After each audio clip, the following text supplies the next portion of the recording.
আজকে আপনারা এখানে কেন অবস্থান কর্মসূচি করছেন একটু যদি বলতেন। আসসালামু আলাইকুম। আজকে আমাদের মূলত অবস্থান কর্মসূচির কারণ হচ্ছে আমরা বিগত সরকারের আমলে চাকরিচ্যুত হয়েছি প্রায় 2200 সদস্য। তো আমাদের এই গত 5ই আগস্ট এই ফ্যাসিস্ট সরকার বিতাড়িত হওয়ার পর আমরা যে আমাদের বর্তমান প্রধান উপদেষ্টার আশ্বাসে আমরা একটা আন্দোলন করছিলাম যে আমাদের চাকরিতে যাতে পুনর্বহাল করা হয়। তো এই আন্দোলনের ভিত্তিতে আমাদেরকে মানে যে স্বরাষ্ট্র উপদেষ্টা ছিল ব্রিগেডিয়ার সাখাওয়াত হোসেন, উনি আমাদেরকে একটা কথা দিয়েছিলেন যে আমাদের ম্যাক্সিমাম লোককে আবার চাকরিতে পুনর্বহাল করা হবে।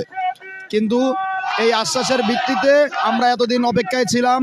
গত 5 মাস আমাদেরকে একটার পর একটা ডেট দিয়ে ঘোরানো হচ্ছে, কিন্তু এখন পর্যন্ত আমাদের কোনো প্রকার কোনো সুরাহা হয়নি। এই না হওয়ার কারণে আমরা গতকালকে হেডকোয়ার্টারের সামনে আবার মানববন্ধন এবং কর্মসূচির পালন করার জন্য এসেছি। আমাদেরকে ওখান থেকে যে আশ্বাস এতদিন দিয়েছিলেন তারা, সেই আশ্বাস এখন তারা ঘুরিয়ে নিচ্ছে। তারা বলতেছে এখন আইনের মাধ্যমে আমাদেরকে আসতে হবে।